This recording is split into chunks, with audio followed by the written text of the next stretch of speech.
రాజధాని అమరావతిలో మరో చారిత్రక ఘట్టం మొదలైంది. ఏ బిల్డింగ్ అయినా బలంగా ఉండాలంటే పునాదులు కీలకం. 1050 కోట్లతో బౌద్ధ స్తూపం ఆకారంలో 10 అంతస్తుల్లో నిర్మిస్తున్న శాశ్వత హైకోర్టు భవనాలకు ర్యాప్డ్ కాంక్రీట్ ఫౌండేషన్ వేస్తున్నారు. ప్రపంచ స్థాయిలో ఐకానిక్ గా ఉండబోతున్న ఏపీ పర్మనెంట్ హైకోర్టు నిర్మాణంపై మా బ్యూరో చీఫ్ ముక్కంటి మరింత సమాచారం అందిస్తారు.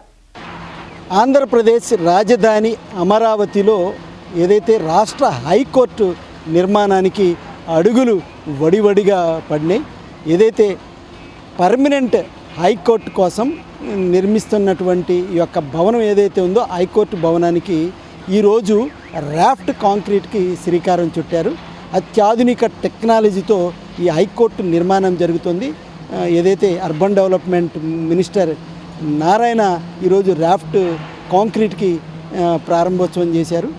ఒకే రోజు ర్యాఫ్ట్ కాంక్రీట్ ప్రారంభించి దాదాపు 15,000 క్యూబిక్ మీటర్లు ఈ ర్యాఫ్ట్ ఫౌండేషన్కి జరుగుతూ ఉంది. మనం చూడవచ్చు, ఏదైతే ప్రస్తుతం మనం ఈ ఆంధ్రప్రదేశ్ రాష్ట్ర హైకోర్టు పర్మనెంట్ హైకోర్టు నిర్మాణం జరుగుతున్నటువంటి ప్రదేశంలో ఉన్నాము. ఒకసారి అడిగి తెలుసుకుందాం.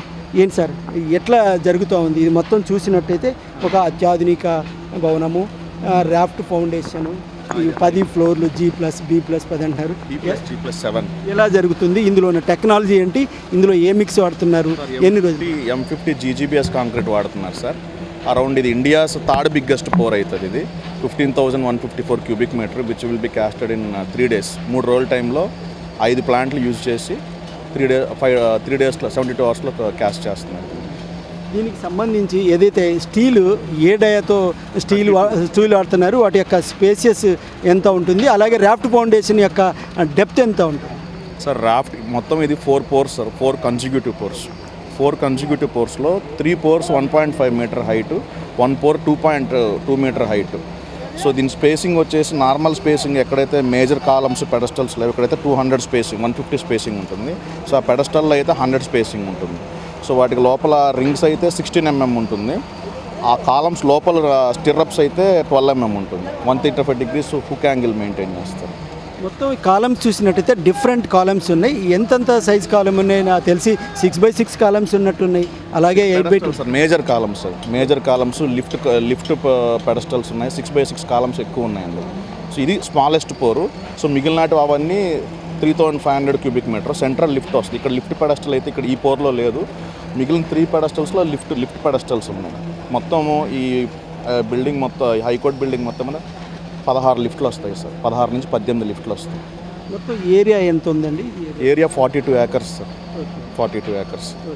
సో మొత్తం ఇదంతా స్ట్రక్చరల్ మొత్తం 16 పోర్స్ ఉంటాయి. ఇలాగ 16 రాఫ్ట్స్ ఉంటాయి. ఈ రాఫ్ట్ మీద మళ్ళీ పెడస్టల్స్ వస్తాయి. దీని మీద ప్లమ్ కాంక్రీట్ వస్తుంది 40 mm సైజ్ అగ్రిగేట్తో. దాని మీద మళ్ళీ గ్రేడ్ స్లాబ్ వస్తుంది. అక్కడి నుంచి స్ట్రక్చర్ స్టార్ట్ అవుతుంది. ఒక్కొక్క ఫ్లోర్కి ఎంత హైట్ తీసుకుంటా ఉన్నారు? మొత్తం 50 మీటర్ల ఉన్నటువంటి ఇది చెప్తా ఉన్నారు. హైట్ మొత్తం 10 బిల్డింగ్లు 50 మీటర్లు అంటే మీరు ఇప్పుడు B+G+7 అంటే ఆల్మోస్ట్ బేస్మెంట్ నుంచి 8 ఫ్లోర్స్ వస్తుంది. సో 50 / 8 అంటే 6 మీటర్స్ వస్తుంది సార్ ఒక్క ఫ్లోర్. 8 × 6 48. ఒక 2 మీటర్స్ మిగులుతుంది. 2 మీటర్స్ లాస్ట్లో మనకు కోనికల్ పోర్షన్ ఆర్కిటెక్చరల్ వ్యూ కనపడుతుంది కదా, మీకు అవుట్పుట్లో కనపడుతుంది కదా, అది మీకు లాస్ట్ అవుట్పుట్లో కనపడుతుంది. ఇది ఓన్లీ స్ట్రక్చరలే మనం చేసేది. అయితే దీనికి సంబంధించి అంటే ఎర్త్ వర్క్ ఎప్పుడు స్టార్ట్ చేశారు? దీని అంత ఎర్త్ ఫౌండేషన్ 2018లో షాపూర్జీ పలోంజీ అనే కంపెనీ ఎర్త్ వర్క్ స్టార్ట్ చేసింది. PCC స్టార్ట్ చేసింది. ఈ 3 రాఫ్ట్స్ ఇప్పుడు మీకు పాత రెయిన్ఫోర్స్మెంట్ కనపడుతుంది కదా బ్లాక్ కలర్లో అవన్నీ షాపూర్జీ పలోంజీ స్టార్ట్ చేసింది. అయితే గవర్నమెంట్ మారిపోవడంతో అప్పుడు తర్వాత ఆగిపోయినాయి. ఇప్పుడు మళ్ళీ లాస్ట్ 3-4 months నుంచి మళ్ళీ స్టార్ట్ అవుతుంది. NCC కాంట్రాక్టర్ కదా మళ్ళీ వర్క్స్ తీసుకున్నాను. ఈ ర్యాఫ్ట్ ఫౌండేషన్ అయిపోయిన తర్వాత మళ్ళీ కాలమ్స్ స్టార్ట్ చేయడానికి పెడస్టల్ స్టార్ట్ చేస్తారు. సో దాని తర్వాత కాలమ్ స్టార్ట్ చేస్తారు. సైమల్టేనియస్గా ప్లమ్ కాంక్రీట్ కూడా స్టార్ట్ చేస్తారు. సో మీకు ఈ పెడస్టల్ వరకు M50 GGBS కాంక్రీటే వస్తుంది. కాలమ్స్లో మాత్రం M60 సెల్ఫ్ కాంపాక్టింగ్ కాంక్రీట్ వస్తుంది. మీరు ఇప్పుడు ఏదైతే అక్కడ వైబ్రేటర్ పెడుతున్నారు చూసారా, అట్లా వైబ్రేటర్ లేకుండా దాని అంతటా అదే సెల్ఫ్గానే కాంపాక్ట్ అయిపోతుంది. ఇది వైబ్రేటింగ్ మొత్తం ఏదైతే 1.2 కూడా ప్రతి ఫీట్కి వైబ్రేటింగ్ చేస్తుంది. Layer by layer. ఇప్పుడు మీకు 1.5 మీటర్ ఉంది కదా, 1.5 మీటర్ని 4 లేయర్స్గా వేస్తారు. సో 1.5 మీటర్ని 4 లేయర్స్గా వేసినప్పుడు ఆ 4 లేయర్స్లో ఏ లేయర్ అయితే మీకు ఫస్ట్ సపోజ్ ఆ లేయర్ వేసినప్పుడు అక్కడ మీకు ఎక్కువ టైం కానీ తీసుకుంటే అక్కడ దానికి ఏదైనా సిమెంట్ స్లర్రీ కానీ నిటోబాన్ స్లర్రీ కానీ వాడతారు.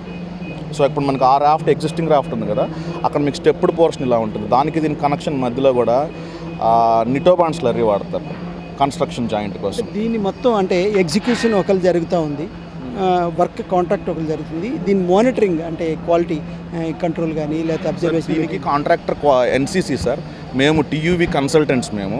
సో నేను క్వాలిటీ మేనేజర్ని. టీయూవీ ఎన్సీసీ వాళ్ళు వర్క్ చేసేది మొత్తం టీయూవీ వెరిఫై చేసి సర్టిఫై చేసి మిస్టేక్స్ ఉంటే రెక్టిఫై చేయించి దానికి ట్రైనింగ్స్ ఇచ్చి అన్స్కిల్డ్ లేబర్ని స్కిల్డ్ లేబర్గా చేసి వాళ్ళకి కొత్త మెథడాలజీలను నేర్పించి concreting methodology, form work methodology, ఇప్పుడు steel cutting methodology, coupler assembly, so ఇవన్నీ వాటికి ట్రైనింగ్ ఇచ్చి వాళ్ళు చేసే మిస్టేక్స్ని ఐడెంటిఫై చేసి ఎవ్రీ మంత్ మేజర్ మిస్టేక్స్ ఏమైనా ఉంటే వాళ్ళకి స్టాఫ్ వర్క్ నోటిఫికేషన్ ఇవ్వడం, ఎన్సీఆర్ ఇవ్వడం, మైనర్ మిస్టేక్స్ ఏమైనా ఉంటే అబ్జర్వేషన్స్ ఇవ్వడం, అలా డే బై డే తరోగా వెరిఫై చేయించి లేబర్కి కూడా ట్రైనింగ్ ఇస్తూ ఇంజనీర్స్కి కూడా training tool box talk conduct చేస్తూ, సో మేము ప్రతిదీ మానిటర్ చేస్తూ మేము సిఆర్డిఏకి ఉంటుంది.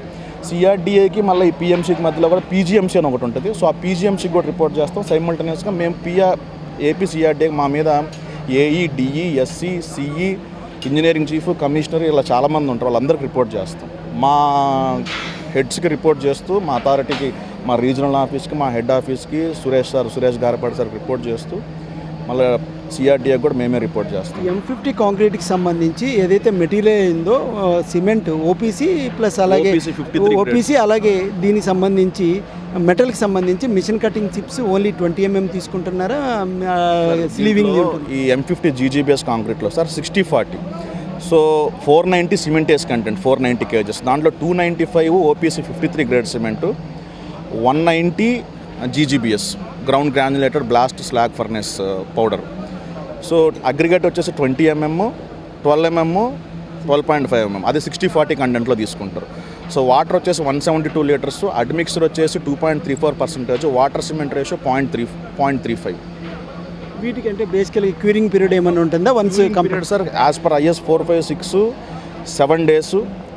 If at all M50 high grade concrete కాబట్టి 11 days వరకు మేము యూజ్ చేయొచ్చు. దాని క్యూరింగ్ మేము ట్రెడిషనల్ క్యూరింగ్ మెథడే ఫాలో అవుతాము. ఇఫ్ ఎట్ ఆల్ ఎక్కడైతే మనిషి పోలేని స్థలం ఏదైనా ఉంటుందో అక్కడ క్యూరింగ్ కాంపౌండ్ అప్లై చేస్తాం, కెమికల్ క్యూరింగ్ కాంపౌండ్. ఇది అంటే హైయెస్ట్ అంటే రికార్డులో చూసినట్టు అంటే మిగతా కొన్ని ప్రీవియస్ ఉన్నాయి కదా అంటే సార్ ఇండియాలో ఇప్పటి వరకు 4 బిగ్గెస్ట్ పోర్స్ అయినాయి. ఫస్ట్ది Polavaram project 32,000 cubic meter approximately. సెకండ్ది Kaleshwaram project 16,000 to 17,000 cubic meter.